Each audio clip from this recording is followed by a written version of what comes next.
মমতার দেশে মাহফিলে গেছিলাম, তখন মমতাদের কাজ কেমন? কয় কাজ ভালো। যেমন কয় কোনো নেতা নেত্রী যদি আপনার বিল পাস না করতে পারে, মমতা যাওয়ার সাথে সাথে এমপি মিনিস্টাররা বিল পাস করে দেয়, কারণ ওরা একটা নৌকো আছে। তো আমার কথা বোঝে কি না বোঝে আল্লাহই ভালো জানে।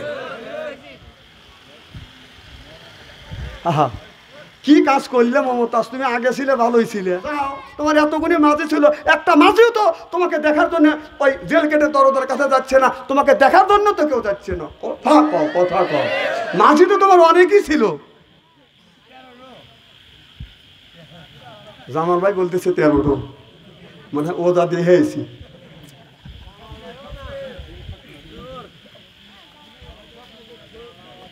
হা মারহাবা একটু জোর।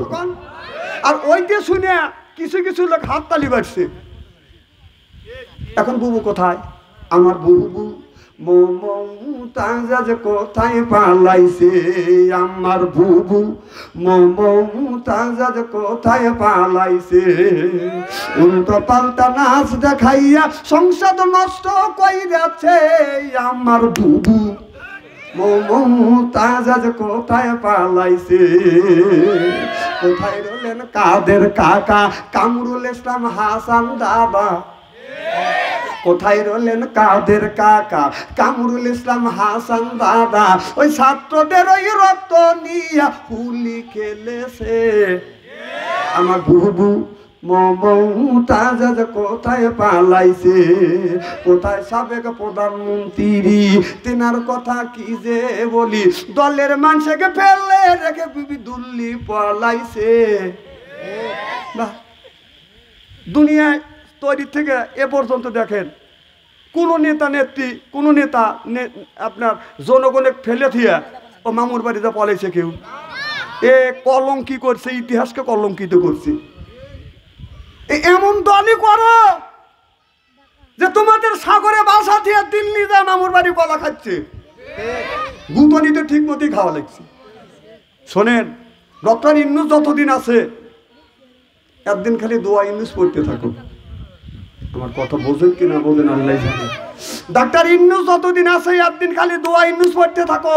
যদি নির্বাচিত সরকার আসে, যদি ইটের ডেল দিয়া থাকো, পাথরের ডেল খাওয়া লাগবে। বিশ্ব দুদিন হয় অপেক্ষা করো। তুমি ইটের ডেল দিছে আর পাথরের ডেল খাইবে না, এতই সস্তা। দুধ কলা খাইছে আর দুধ কলা বের করবি। মনে রাগ করতেছেন তাই না? আহা, দেশটাকে জাহান্নামের দ্বার প্রান্তরে নিয়ে গেছে। চোর হলে কি এতই চোর হয়? ও বাবা, বড় বড় নেতা, আল্লাহ রাসূল থেকে রাসূল সাল্লাল্লাহু আলাইহি ওয়াসাল্লাম নেতা ছিল। সুবহানাল্লাহ কর। হযরত আবু বকর নেতা ছিলেন, হযরত ওমর নেতা ছিলেন, হযরত ওসমান নেতা ছিলেন, হযরত আলী নেতা ছিলেন, নবীর অনেক সাহাবীরা নেতা ছিলেন। কি কোন ছিলেন কিনা? তাদের মুখ দিয়ে তো এইরকম কথা বের হয় নাই। টিভির কাছে যাওয়া হয়ে যায়, খেলা হবে, বাবা তোমার জন্য পহর গুনতেছি আমি। বাবা পাইলাম ঘরে যায় দেখি মা দুঃখিনী এখনো বাবা ঘুমায় নাই, এখনো ঘুমাই না। আমার মা, আমি যখন বাসায় গেছি আমার মা অমনি আমার হাত ধরছে, হাতটা ঠান্ডা, কপালে হাত দিছে, কপাল ঠান্ডা, পায়ে হাত দিছে, পাটা ঠান্ডা। বাবা বলছে তাড়াতাড়ি সরিষার তেল গরম করিয়ে আমার ছেলের শরীরে মালিশ করে দাও। আমি বলছি ওসব লাগবে না। আমার মা সরিষার তেল গরম করিয়ে শরীরে মালিশ করে দিছে। এখন মা নাই, অনেক শীতের মধ্যে বাড়ির যায়, কেউ সরিষার তেল গরম করে আমার শরীরে মালিশ করে না। একজন ব্যক্তি মালিশ করছে, সেই ব্যক্তি হলো বাজান মা। সেই মা। তুমি বেলকুচে যদি শহরে যাও, আজকে যদি দেরি হয়, বাড়ির সব মানুষ ঘুমায়, একজন দুইজন ব্যক্তি বাদন ঘুমায় না, একজন রাস্তা আগা যায়, ওই মানুষটা হলো বাবা। আর খাবার না খাইয়া আপনার ওই খাবারটা নিয়ে বসে থাকে, ওই ব্যক্তি হলো মা ছাড়া আর কেউ বাদান থাকে না। ঘরের বিবি যতই ভালোবাসুক, সে ল্যাপের মধ্যে শুয়ে থাকে, কথা বুঝতেছেন না। আর মা দুঃখিনী ঘুমায় না, মা বাদ গরম রাখার জন্য অপেক্ষা করে। এর প্রমাণ আমি বাবা মৃত্যুর পর আমি রাত 2টা 3টায় যখন বাসায় আসছি, আমি বিবির ঘরের দরজা হাত দিছি, দরজা শক্ত। ছেলের ঘরের দরজা হাত দিছি, দরজা শক্ত। আপনার ভাইদের ঘরের দরজার কাছে গেছি, কোনো খবর নাই।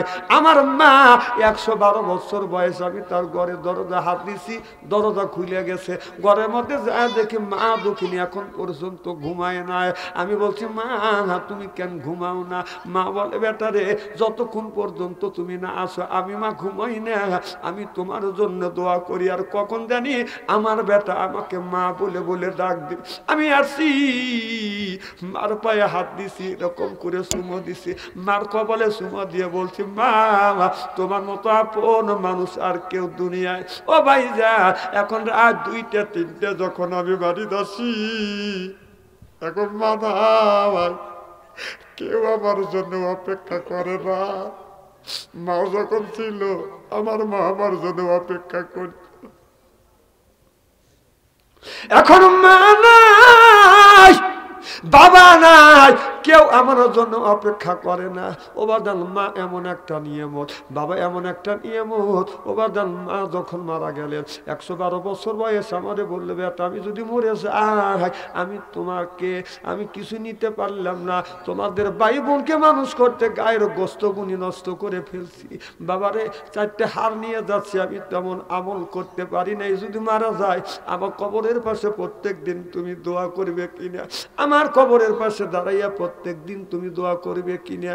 ও বাদান আজকে যখন আমি মাহফিলে আসবো, মাগরিবের নামাজ পড়িয়া মার কবরের পাশে দাঁড়াইছি, বাবার কবরের পাশে দাঁড়াইছি, মা জন্য দোয়া করছি আর বলছি রব্বির হামহুমা কামা রব্বায়ানি সগীরা, রব্বির হামহুমা কামা রব্বায়ানি সগীরা। আল্লাহ রে তুমি আমার মারে তুমি মাফ করে দিও। মার বাবারও কবর জিয়ারত করে আমি আসছি।